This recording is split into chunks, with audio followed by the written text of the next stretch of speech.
The views on this program do not reflect those of ONTV or its board of directors. Welcome to OAA Now, your home for Oakland Activities Association news and information. Here's your host, Sammy Terravina. Welcome to OAA Now. Here I'm Sam Between, the blog of the Dragons Insider, blog of Inside the OAA, one of the hosts of Between Terminus and Ori Neighborhood Television. I'd like to welcome those listening to us on the local voice, watching on the live stream, or also watching on Ori Neighborhood Television.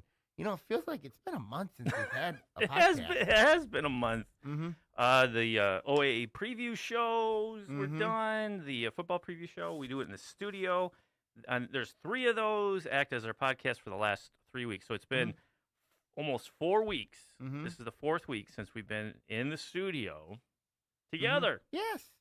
Masks are back on as a precaution. We are live streaming on YouTube again. We're back. We got a lot to look at, obviously. Yeah, what happened in the last 2 weeks? You know, when you look at teams that have been really much surprises, teams that are head scratchers, teams that are just, what are you doing? Yeah.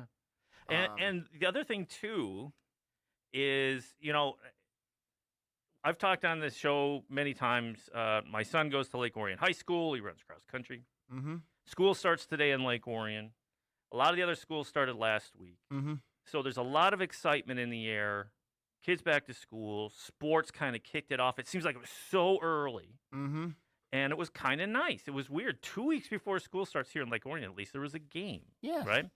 And so far, so good. So far, right? so good. On the health side of things. Right? And that's what we're aiming for.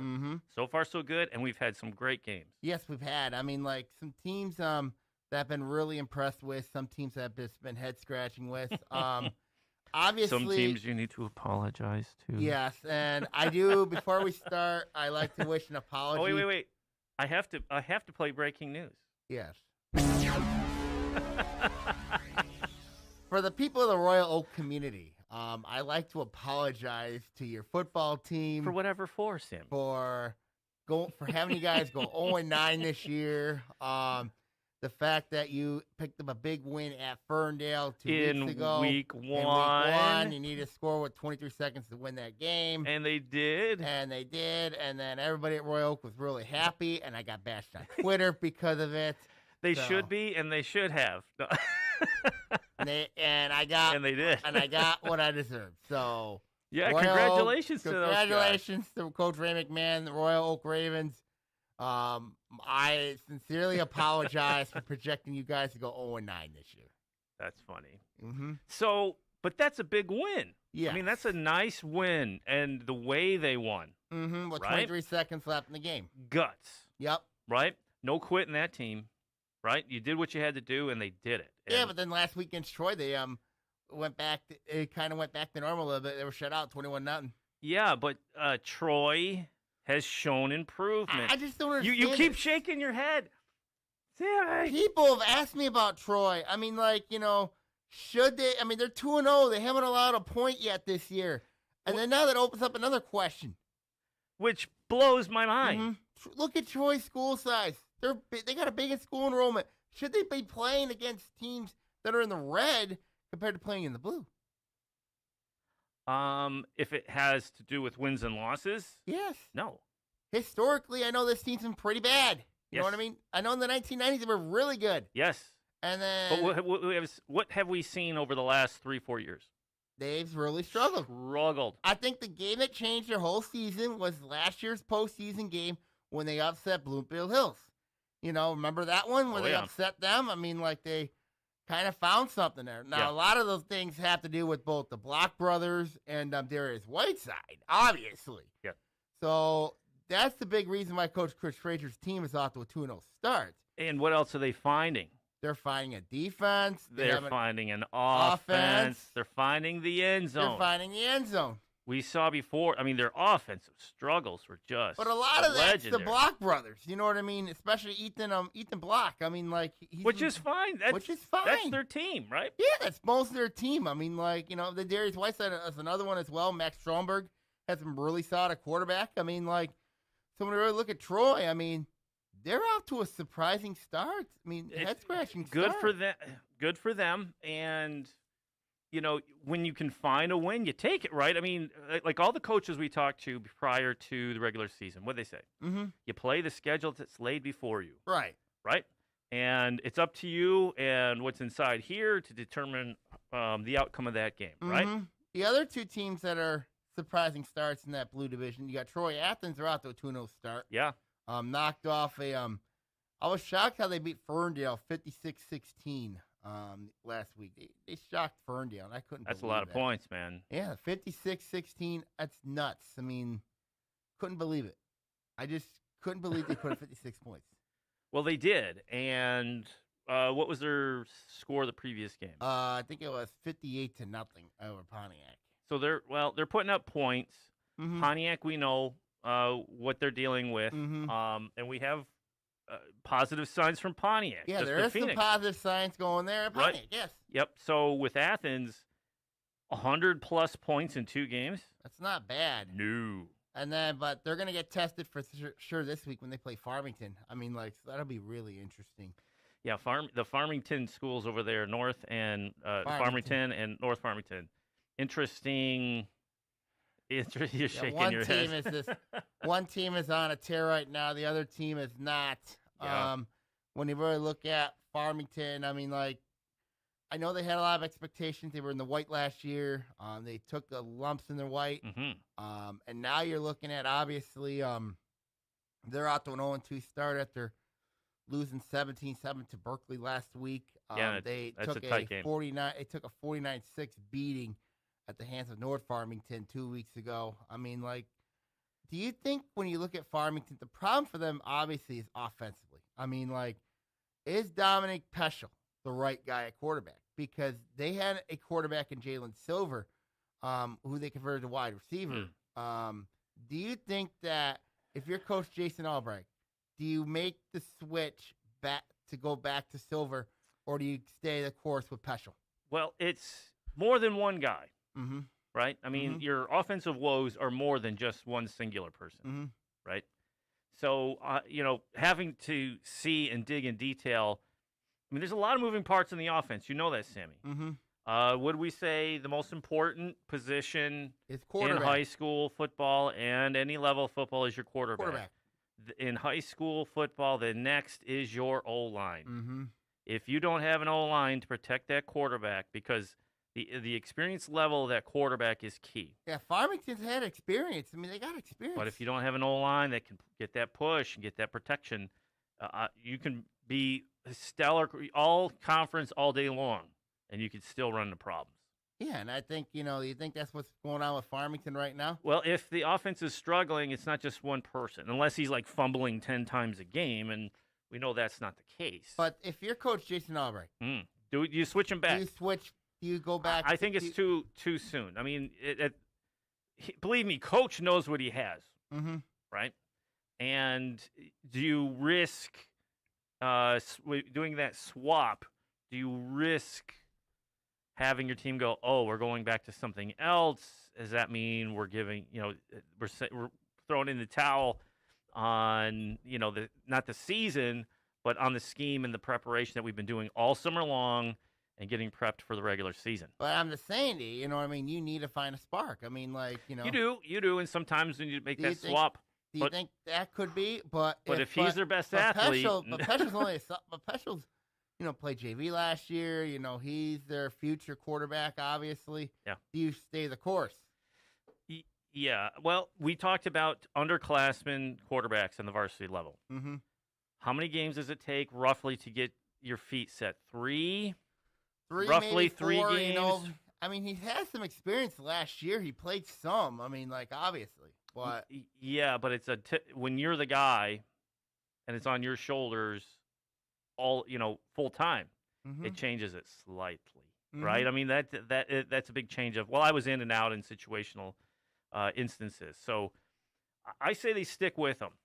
Okay. At least another game, maybe 2, because you got to see where you really got to see where you really are at. And if the wheels are just flying off the bus and rolling down 696, unencumbered, then maybe you have to make a change. So I mean, if you're 0-4, and it's not looking solid, so you say keep. I'd say at least 2 games. Yeah, keep them. Okay. And then we look at, obviously, we talked Royal Oak a little bit. Of course, the play of Hudson Seidel, Mekhi Jenkins has been really instrumental for their success. Jesse Hosington's another one at tight end. I still got questions with this team. I still got questions with Royal Oak. Do they have the defensive stamina? You know what I mean? That's the big question I have for Royal Oak, and that's always been the big question I have for them, is their defense. Now, looks like they found a quarterback in Hudson Seidel. They've moved Mekhi Jenkins back to but he's played some games at quarterback, which has been a little bit concerning for me, as Jenkins playing a quarterback, because considering he's your starting running back. Yeah, so, I know. Yeah. Royal Oak, and then they took a bounce back against Troy. I mean, but, when you look at Royal Oak, I mean, what do you see with them? This stuff we've talked about, the smaller schools is depth, right? I mean, that's the key. You got to watch out for injuries and fatigue. I mean, what were the last 2 weeks like? The first week of football was they upset Ferndale, so hot, right? They upset Ferndale, and then last week they lost to Troy. Now it's their home opener coming up against Berkeley for the newly created Lexington Catalpa Street Sign Trophy. I like that because you mentioned it was a curb before, right? It was the curb, yeah. So I like that. I really like that. I think that's a great little trophy. And to be on the road for the first 2 weeks, it's hard. It no matter what level you're playing, if you're the red, white, blue, whatever, on the road for 2 weeks, and coming home finally, you got to have a spark. The stands are going to be packed, and that's a rivalry game. Yes, and so what better way to kick off the home season by most likely CMN TV is going to have that game. I hope so. I'd love to see that on their video on demand afterwards. Being an 0-2 team that's had some issues, Avondale. I mean, they're 0-2 and not looking. They're not looking very good. No. They were just shut out 23-0 by Holly last week, and then they lost 21-0 to Troy. So when you really look at Avondale, haven't been able to score a point. They don't look very good, and that's surprising, especially got an experienced quarterback in Jake Herzog. Yeah, so they're a big concern. I'm not sure where they turn. I'm surprised they've been shut out the last 2 weeks. Yes, we've seen teams that have run into this before. Right. Troy, Athens, Bonnie. We've seen teams that have run into this sort of thing. And there's times where maybe it's the level of competition. Maybe it's who they're going up against. But I don't think it is here. Right? I mean, we're not seeing that in this case. And it's more of, I don't know if they can dig out of this hole. It's very difficult for them. You look at Avondale. I mean, they have lofty expectations year in, year out. Oh, absolutely. We know Corey Bell very well. Yes. We know what they want to do. I mean, but I think a change in offensive scheme might have to be in order for Avondale. I think a change in offensive scheme, maybe go more of that spread look that could give them, What are they currently running? I think they're running sort of like a power dive, you know what I mean? Okay, well, that doesn't always work, and especially if athletes. No.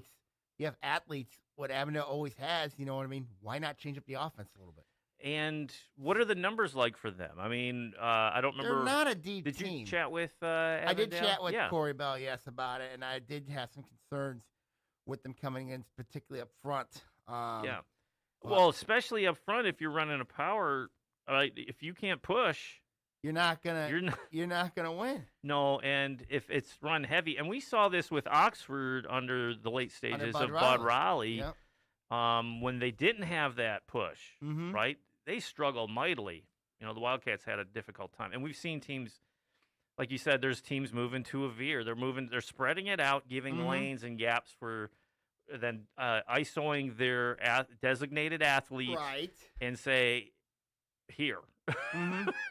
Go run through this hole, or use your speed, use your athleticism, get us some yards. And I think that's the problem. I think if you're Corey Bell, you need to spread them out now. Now, what will help them, I know. I mean, we don't even know what the injury situation is for them. No, we don't. So, I mean, there's a lot of mystery over there of what's going on. There's a lot of questions, but I think the problem is it's offensively for them. You know what I mean? It keeps their B-League defense off the field. You know what I mean? Yeah. Their B-Leaguer defense. So when you really look at how many points have they been giving up? 21 and 23. It's not that bad. No. Right? 44 points, though. Wow. In 2 games. I mean, if you have, that's in 2 games. Yes. So the offense has to pick it up. Yes. It's not the defense that's the issue. Can the offense score 30? Yes. I think they're more than capable if they got an experienced quarterback in Jake Herzog. I mean, they're more than capable. Yeah, it's one of those, do you want to score 30, or does the defense step up and hold opponents to 17 so you can get your scoring average? Mm-hmm. Or try to get a scoring average of what they've been over the last couple of years, which was what, 2018, roughly. Yeah. And then you look at a team like Bluefield Hills, who's off the 2-0 start. Yeah, good for them. They found a quarterback in C.J. Jackson. Hey. Now he looked really good in their upset win against Berkeley, and then they and then it's Pontiac. You know what I mean? So we'll know a lot more about Bluefield Hills this week against Waterford Kettering. Yes. I mean, so is Kettering coming in? Captain's coming in. They're 0-2 right now, but they've been they were competitive in their losses. I mean, like they lost to Lakeland. They had them heading into the fourth quarter. It was really tight with them, and then they were just blown up by South Lyon East. So that was just And Kettering is one of those teams that up and down. You don't know what you're going to get. When they have solid coaching, they usually do really well. And they do have solid coaching this year. Bob Chiesa taking over. Yeah. It's his first year over there at Kettering. I mean, we know Chiesa he was at North Farmington. Yep. He's been well known around the Kensington and the Lakes Valley. Yep. And he knows his opponents. He knows his opponents real well. So I think if you're Bluefield Hills, you know what I mean. The test comes this week. I think they can get it. I think they should be able to go in there and put up some numbers. That can be at Waterford, so it'll be really interesting. So we'll see what happens there. Yeah. Pontiac, we talked about them. Obviously, you were at Pontiac, of course. Yeah. On their new field. Yeah. So it was just kind of happenstance. My daughter took a driving test, and it was conducted at Pontiac High School. So I was over there on Sunday morning about 9. The sun was coming up, and it was a beautiful morning. And I look over there, and I'm like, hey, man, the field, it looks amazing. It still has a lot of work to do, but it looks outstanding. It is truly a gem. It is, that new shiny toy that the community should be very, very pleased with what's going in. It looks fantastic. The track is an 8-lane track. Could be expanded to 9. They had enough of the track laid out that they could have actually expanded to 9, but it would look wonderful. It looked really, any new field with the logo on it, just the bright white lines, it looked fantastic. And then you like the purple end zones. Oh, the purple and the silver, it looks awesome. I mean, it just looks awesome. And then there's a purple, the metal end caps and different things, and the different trim for the bleachers and stuff. You're going to have purple on there, and it's going to look great. They have a lot of work to do. I think, what did they say? Homecoming was there, or I think it was their Week 8 game against Farmington. Is it Week 8? I think it's Week 8. So they still got there's time. There's time, but when I saw it, I'm like, boy, there's a lot of work to do. But the bleachers are cut into the hill, right, and a small press box, but it's right by the parking lot there. So if you pulled up, you could stand along the fence. You could get a great vantage point because it's set down on the side of the hill.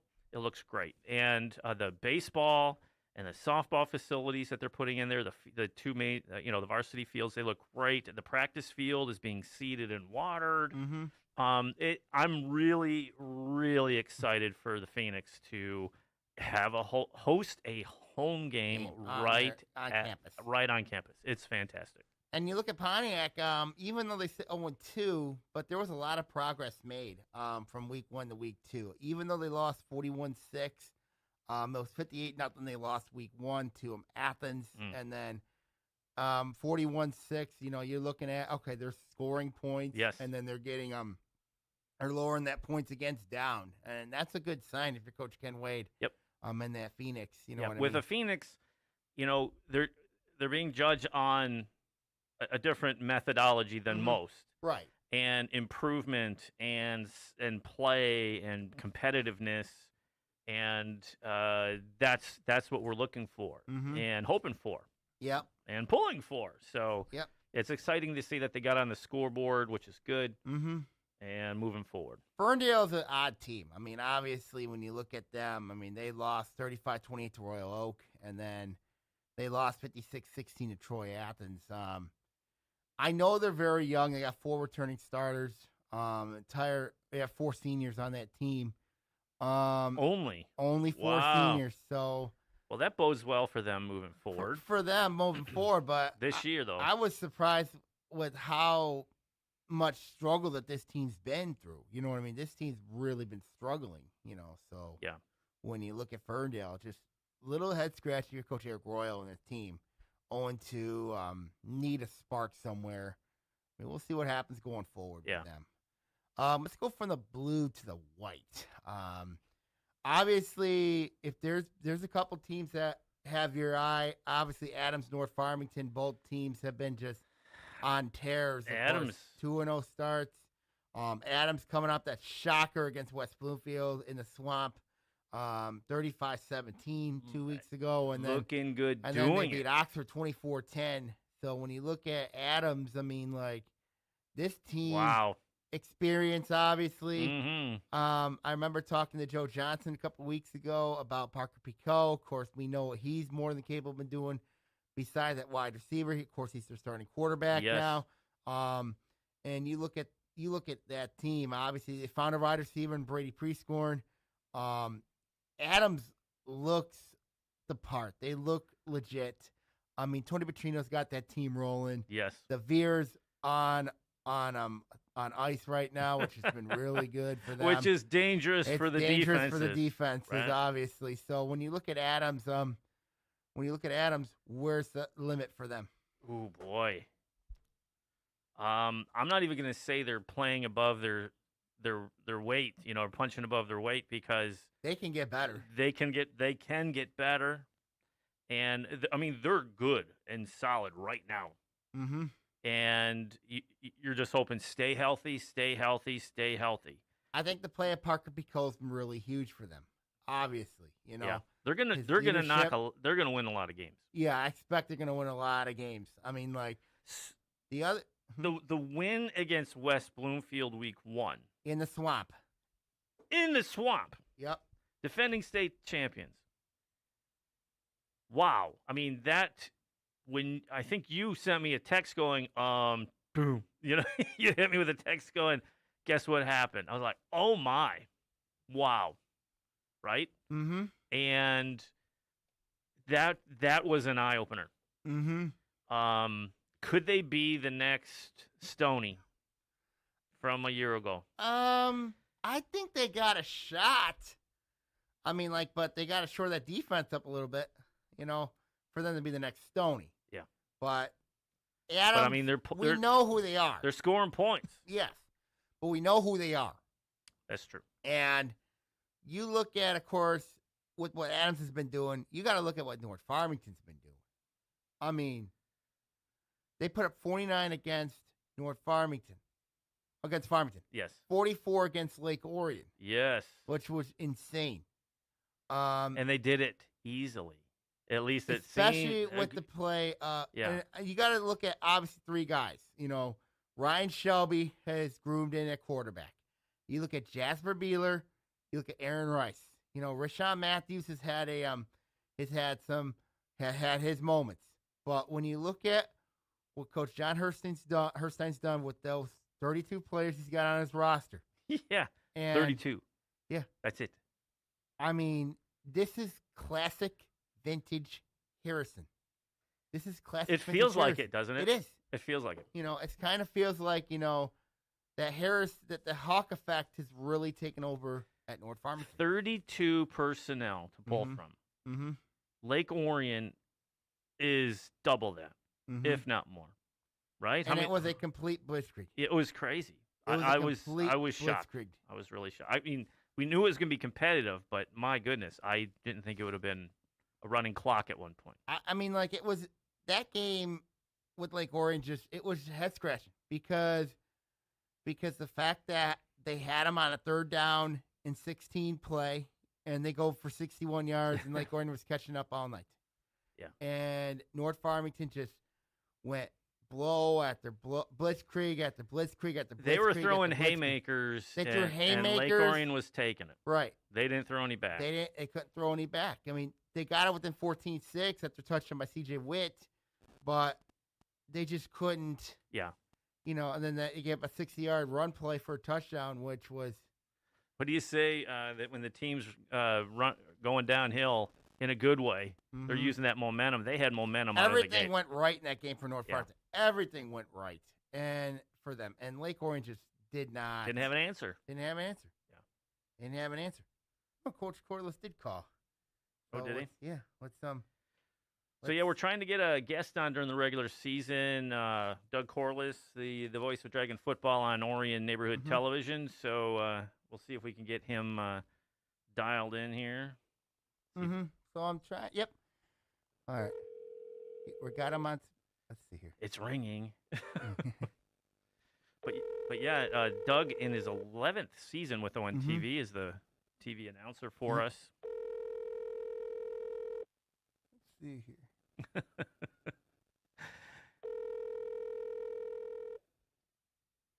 Hi, this is Doug.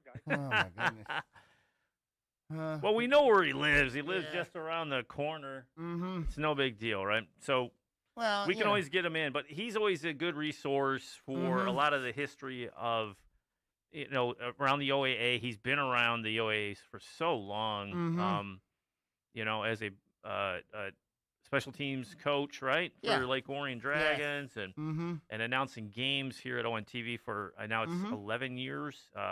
He took over when I came in 2009. So, but we'll try to get him in. If we don't get him in, we'll try to get him in on another day too. Right, we're gonna see him.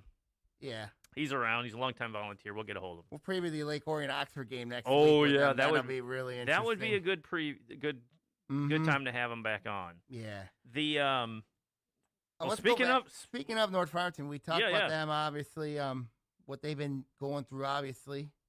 They remind me of Harrison. They remind me of Harrison. It feels like it, doesn't it? It feels like Harrison. It does. The ghost, or the echoes. I shouldn't say the ghost. How about the echoes of Harrison? And then you look at others around the league. Oak Park's out to an 0-2 start. They lost to Orchard Lake St. Mary's, and last week they lost to West Bloomfield. So the problems with Oak Park, obviously, to me, is their offense. You know what I mean? They just really have, they lost so much to that team last year. Went to state semifinals. I mean, that was, we said that kind of like with Stony, a lot of seniors on those squads, right? You build up to that certain point, and then you start over. That's the nature of high school football, right? And they had that senior class, or at least the seniors that were carrying that class. Right. And the injuries last year, we well documented, and then came back right at the start of the playoffs and made that magical run. It was insane. It was insane, to say the least, obviously. But that's why we play these games. That's why you got me into all this stuff, right? I mean, talking about this stuff, it gets exciting. This is what we like to sit back and remember that. I mean, these kids just give so many memories to so many people. Obviously. And not just entertainment, but just inspiration sometimes, right? And then we had the two Birminghams, obviously. Yeah, let's get into Birmingham. You got Seaholm, obviously. I thought Seaholm played, even though they're 0-2, I thought they played better. They're competitive. They're competitive. I mean, Clarkson is Clarkston. Yeah. And then Byron Center, I think we're very competitive in that game despite losing by 2 touchdowns. I think Jim Dewald's going to be fine. I think that team will be fine. Now, a team that's not fine is Groves. I mean, yes, they're starting Caden Hardy at quarterback, but the fact that this team's only scored 15 points in the last 2 games has been brutal. And then they've been giving up 73 points, and that's 73 in the last 2 games. 2 games. Okay. That's bad.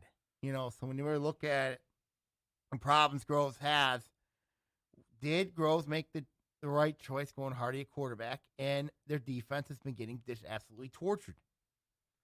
Well, defense, you can make adjustments, right? I mean, you can at least change that. Changing offenses, it seems to be more complicated. Right. Defenses, you have a little more leeway to maneuver in position and change, right? Do you go to like a softer defense? Do you like a zone, or do you go to a man or whatever, right? I mean, you can find solutions on defense, at least. Correct. Right? Offense, again, we're coming back to these quarterback questions. It's difficult to say, especially in the high school game. It's not like Hardy's only a sophomore. Right? And it's not like plug and play in the college game. Right. Like you have these backups that should be on par to come in and you say, okay, you're out, you're in, let's go. Right. It's not like that. No. So, again, young varsity quarterback, having issues. Taking their lumps. I love that term. They are taking their lumps. But eventually, they start giving them, right? What I want to know is, the big question is, where's Jaden Magnuman for Groves? Where has he been? Michigan State recruit, where has he been? I haven't seen any peep of him in the papers or anything. I don't know what the situation is surrounding him. I know a lot of the attention's been around Stefanos Panos, but at running back, but where has Jaden Magnuman been? If Magnum can do more and overexert more, then I think Groves can be much better. So, what's their next opponent? Groves, North Farmington. Oh gosh. Yep. The buzzsaw of North Farmington. Yep. That's gonna be. So that is, I mean, and he'll be on John Herstein's public #1 list. Yes. Want to cover. So. Yeah. And then the other team we got to talk about is Rochester.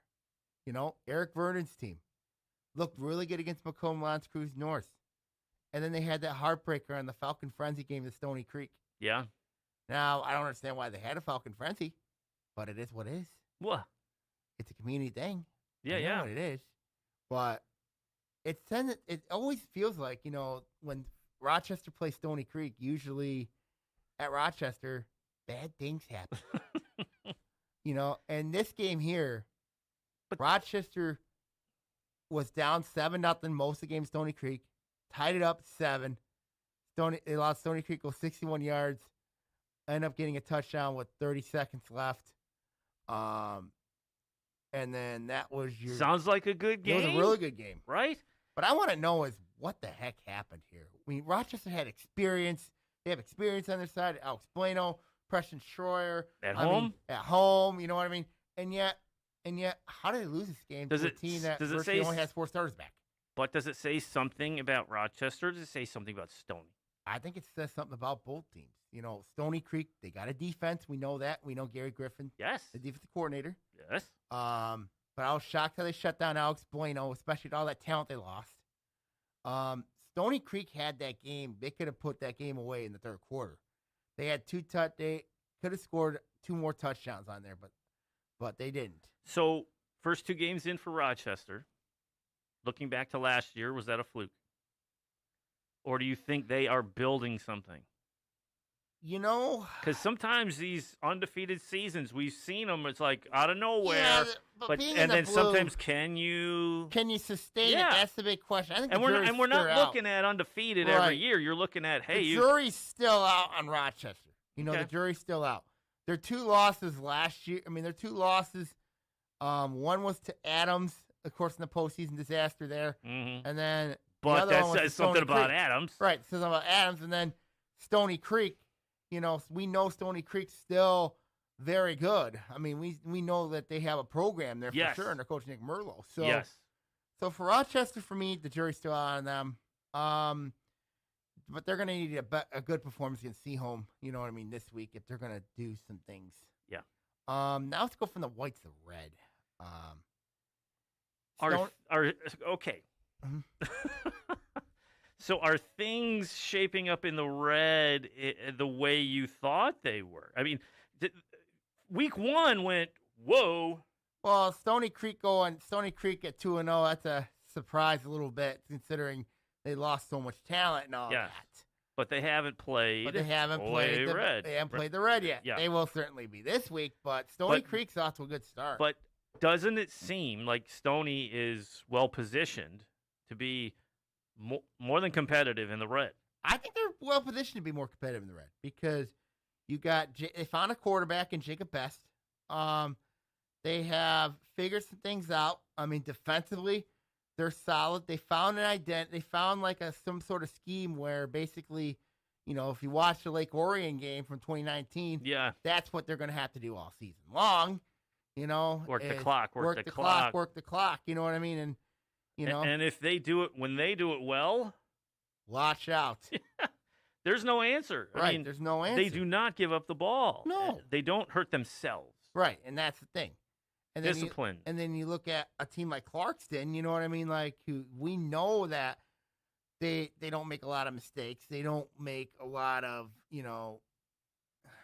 they're not like doom and gloom. No. I mean? Yeah. But they're off to a good start. They're 2-0. I mean, their defense is starting to find an identity a little bit.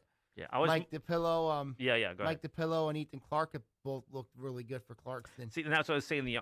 Offensively, there's not really a drop off. I mean, we knew what we're getting when they came into the season, and they are delivering. Right. So it's no shocker there. West Bloomfield is off to a 1-1 start. We know about that loss to Adams. I think in that game against Adams, where was Dylan Tatum in that game? I wonder where he was in that game. But Samaj Morgan, Raekwon Nance, they've had good starts this season. Nance was very important. I mean, Morgan had a nice game at Oak Park. But so do you think there's some kinks a little bit? Do you West think Bloomfield. Adams was a fluke? No, I don't think that was a fluke. Do you think that was a straight up? They beat him straight up head to head. Straight up head to head. I think they beat him straight up head to head. But if you coach Trace Grice, I mean, obviously, that win against Oak Park is huge. Now you get to go up to Oxford, take on a Wildcats team that is. So I thought, Oxford to me, I just think we know their schedule. We talked their about schedule it's is brutal. murder. It's crazy. I think they're better than what their 0-2 schedule is. I think so too because I mean, competitive. They've been competitive, right?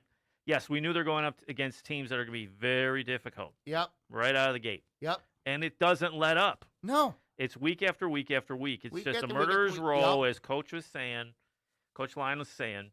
And, but being competitive with them, that's just going to, if the Red isn't on top of their game, the other teams, I think Oxford's going to knock a couple people off. I think so too, And if you look at, obviously, there are some teams in that schedule they could knock off.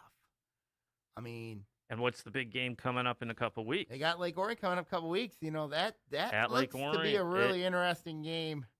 Speaking of that, I want to go A&T first before we talk Lake Orion. No, sure. A&T's 1-1.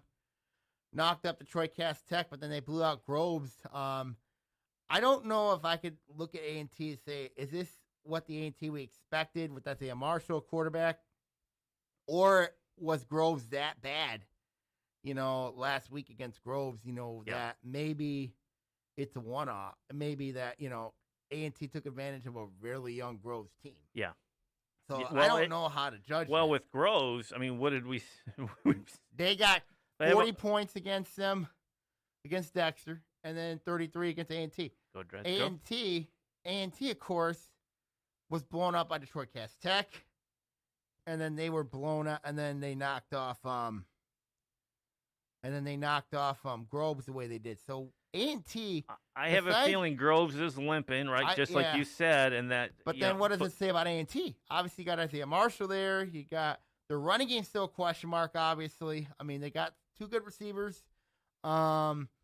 So I think, when you look at A&T, we'll know a lot about them when they take on Lake Orion, so that'll be really interesting. And that's this Friday. at Southfield. Yeah, on the road. Dragons are on the road there. Yeah. Yep. And then let's talk the Dragons, obviously. I mean, Lake Orion, I think, is in a precarious situation right now. Yes. Do you agree? Oh, I agree with you. Because what we saw when they played Ike was, and by the way, if you're watching, we got the game on the monitor behind you, see me.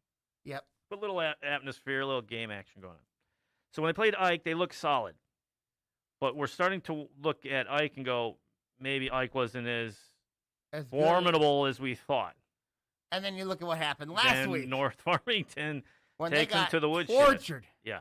It was like a North Farmington, everything that went in their favor. Yeah. I mean, Lake Orion made mistakes. They couldn't. I mean, they were just absolutely blitzkrieg. It was a shell shock. It was 44-6 at one point. They get 6 big plays. You can't do that. When's the last time you saw a running clock on Lake Orion? 2018 against West Bloomfield. Yeah. Yeah. Right? But it's West Bloomfield on the rise. Right.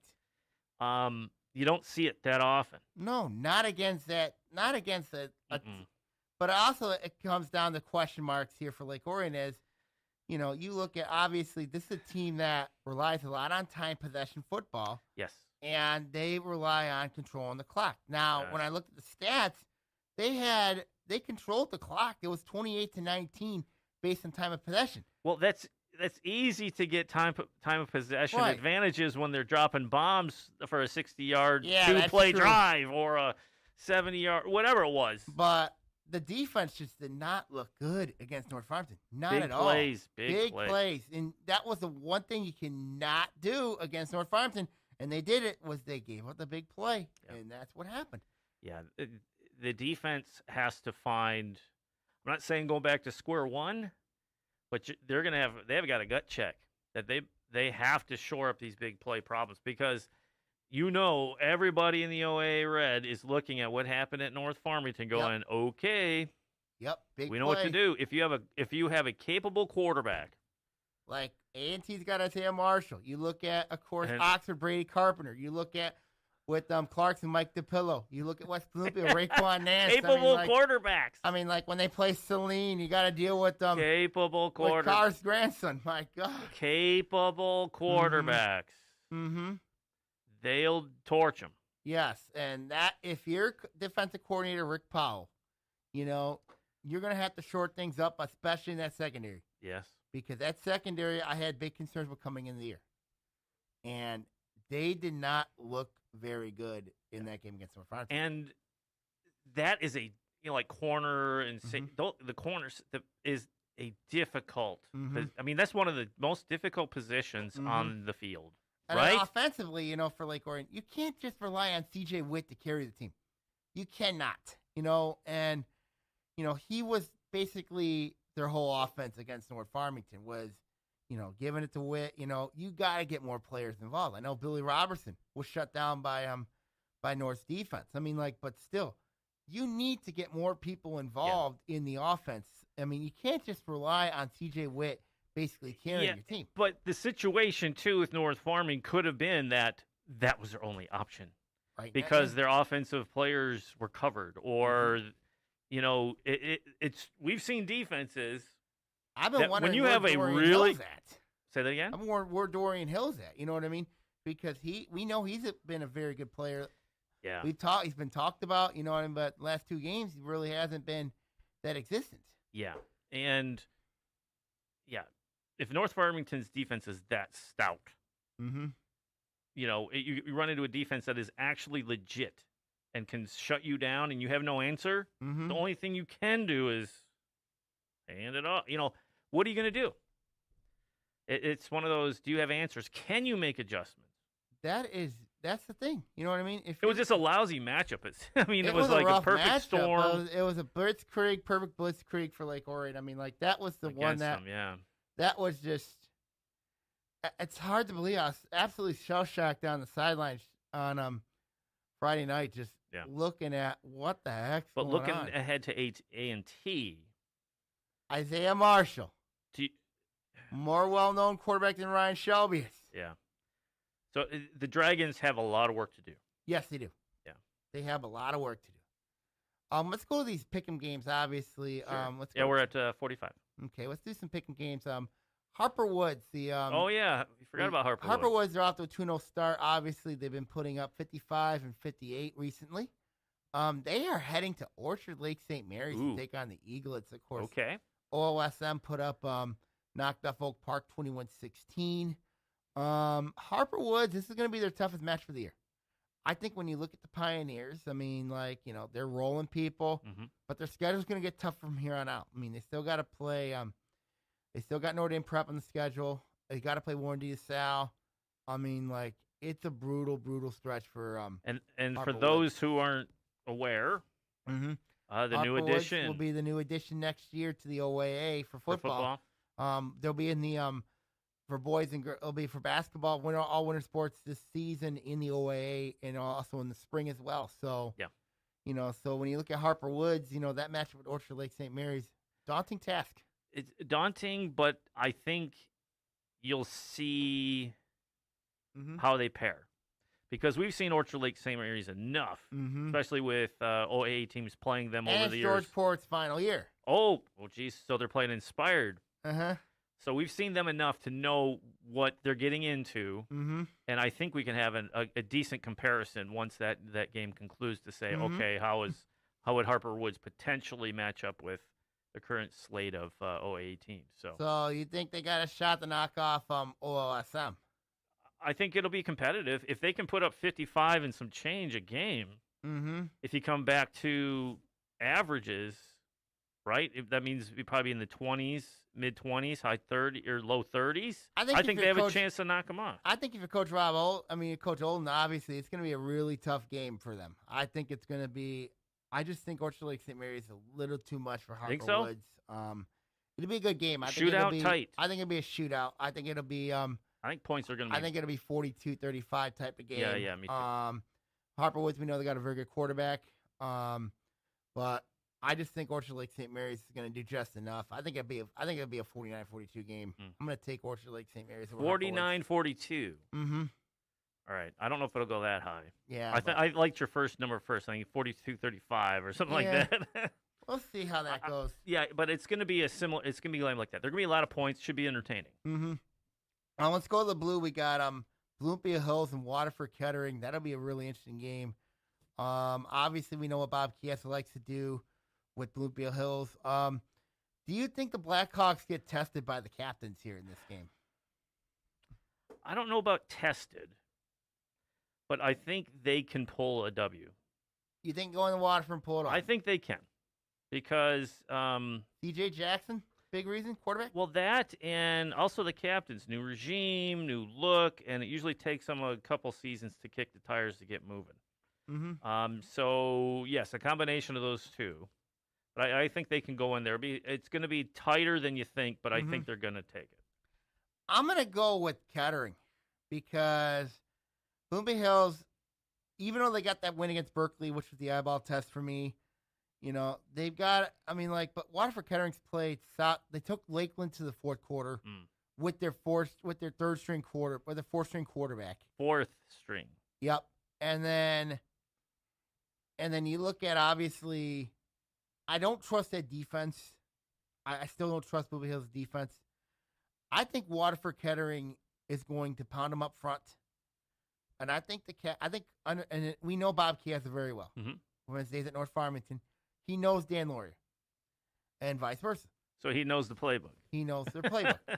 So I'm going to take Waterford Kettering in this game, being at home, because of Chiesa. Easy win for the captains? No, it'll be tight, but I think it'll be a very good game. It's going to be close. So I'm going to take Waterford Kettering. Okay, cool.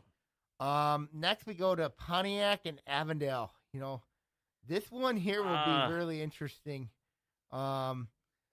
Do you think Avondale gets their first win of the year, or do you see Pontiac possibly? I think Avondale gets their first win. Being at home? Yes. What do we say? Usually 7 points at home. Yeah. On the high school game, roughly. Do you think this game? Do you see this game as another progress step for Pontiac? I would hope so. Right. I think this will be progress for Pontiac. Yeah. But I just think the difference is going to be I I think Jake Herzog will have a big game here for Avondale, but I just think at the end of the day, I just think that Avondale at home. I think like 21-7. I think it'll be. I've got 20-12. Oh, 2 touchdowns. No, it'll be a touchdown and a 2-point conversion. Oh, I don't know what the kicking game is for the Phoenix. Very suspect what I've heard. Yeah, so I mean that tells you they got a 6. So right, but that would be a moral victory for Pontiac if that'd be a moral victory. Getting in the end zone, getting those points. That's the thing. Okay, now we got the Battle of Lexington and Catalpa, the Battle of Woodward, Berkeley, Royal Oak. Do you think it's at Royal Oak? I know, and then I think this is going to be a fun game. Mm-hmm. Right? Rivalry games always fun. These two teams get together. You know, we talked to Coach. Fun. Coach Shields, yep. Yeah, so much fun. Geez, I don't know. Berkeley? You got Berkeley? How about Berkeley and a squeaker? I got Berkeley blowout. because I trust. Because you want to apologize to Royal Oak's fan base again? Heavens, no. Heavens, no. Have you learned nothing, Sammy? I've learned a ton. I've had to apologize on air because I thought that team would be 0-9. But Royal Oak went back to earth last week. Did they? I'm hopeful. You're hopeful. I am. Heck, I was. Troy was my team a couple years ago. Royal Oak the last 2 years. So I'm going to take the Bears convincingly. Blowout. Won't even be close. I know that the Ravens have a cheer thing. They have like a cheer thing. I know their cheerleaders do like this pump that Raven spirit up thing. Yeah. But Berkeley's just gonna go in there and they're just gonna go in there, run it all Royal Oak. I don't trust Royal Oak's offensive line or defensive line either. They're just gonna pound it in there, and it's gonna be a blowout. You really want to apologize to Royal Oak, don't you? If Royal Oak wins, I really want you to. If Royal Oak wins, you know what? If Royal Oak wins, you wear a hat. I will wear anything Ravens. Okay. On a show. Okay. On our show, I will wear anything Ravens. Make sure you send me make sure if you're Royal Oak, you know where to send the shirt to. 1349 Joslyn Road, ONTV. Yep. We might just have to print something out and tape it to your shirt. Oh, God. All right, what else we got? We got Ferndale at Troy. Ooh. Troy. I'm liking Troy. Yeah, I'm liking them too. You know what I mean? The way they've been playing. Scoring points. They're scoring points. They're red hot right now. We know a lot about them, though. A team we're going to definitely know about is going to be Troy Athens. I have Athens against Farmington. This will be really interesting here. Don't be surprised if Farmington upsets Athens. Because Farmington's got a lot more experience. Even though they got problems, they got some problems. Athens, not a deep team, but they've been putting points on people. I know Trey Vincent, obviously. I mean, the play of they've had some good play lately. But do you see Athens possibly pulling off a Do you see Athens going into Farmington and winning that game? I can see it. Is it convincing? No. You think it's going to be close? I think it's going to be close. Road games are always tricky. Mm-hmm. But yeah, I think they can. It's a squeaker, but I think they can do it. I think Athens by a field goal. It will not be an easy game. That would be a squeaker. That would be a really good game. Let's go to the white now. Yeah. Obviously, Rochester, Seaholm. I know there's been some people saying, could Seaholm upset Rochester at Rochester? The way they're being competitive and the way they're playing, I think it's a solid team at Rochester. Mm-hmm. I think Rochester takes them. But it's not going to be some epic blowout or anything like that. It's going to be maybe mid-20s, maybe 27, and change for Rochester on the board. But I think Rochester takes care of business. I think it's a close game, but I think Rochester too. I just think Rochester too much experience. Alex Blaine will have a big game in this one. It's at Rochester. I know Rochester is one of the most unique school songs in the entire state. But I just think the Falcons too much. We got Groves at North Farmington. Do you give Groves any chance against North? No, I don't. No, I think it's a walk. Okay. And we're at 55. Okay. Let's go now to we got Adams Oak Park. I'm liking Adams, man. Yep, Adams big time. Is a machine, and they are chewing them up. Adams big time. I just think the Highlanders too much experience, everything. Everything about Adams I like. Yep. Let's go now to the red. West Bloomfield at Oxford. Does Oxford get an upset here? I don't think so. This is one of those things where the schedule's going to get them. Mm-hmm. Oxford's up and coming with changing their scheme and the culture and the whole bit. But I think they're competitive, but West Bloomfield takes it. I think this is going to be a tight game. I really do. End of the day, though, I just think that the difference is going to be Dylan Tatum. I think he's going to be the difference maker there against Oxford. I think he'll have a big game there in that one. Clarkston at Stony Creek. This one's could be a really good one. It should be a good one. I would say Wolves by 7. I was very tempted to pick the upset. I was very tempted. I can't just yet. But the way everybody graduated. Yes, but I just can't. I want to, but I just can't take it right now, especially because too much DePillo, too much Clark. That's going to be the difference maker there. I'm going to take Clarkston by a touchdown. All right. And then we have Lake Orion at Southwood A&T. This one's interesting. This is one of those you would think Lake Orion's won the last 2 meetings in A&T. Yes. I think Lake Orion gets it done. But I think there might be a lot of points on both sides. I think there's going to be a lot of points on both sides. But I just think Lake Orion's more physical up front. I just think that if you can wear a team down, A&T can be worn down. Yeah. I know Isaiah Marshall's going to do his best to keep A&T in this game. But the offense for Lake Orion has to open up because now you're facing adversity. Well, I think the defense also has to lock down. There's lots of things that need work. Yes. I think Lake Orion will do just enough in this game. And I think Kyler Carson is going to have a monster game against A&T's defense. You're going to say this is like 44-38 I'm looking at like that. Possibly a 44-38 something like that. I'm looking possibly like that's going to be a high-scoring game. A lot of points in that game down there on 10 Mile and Lasser. So it'll be really interesting to see what happens there.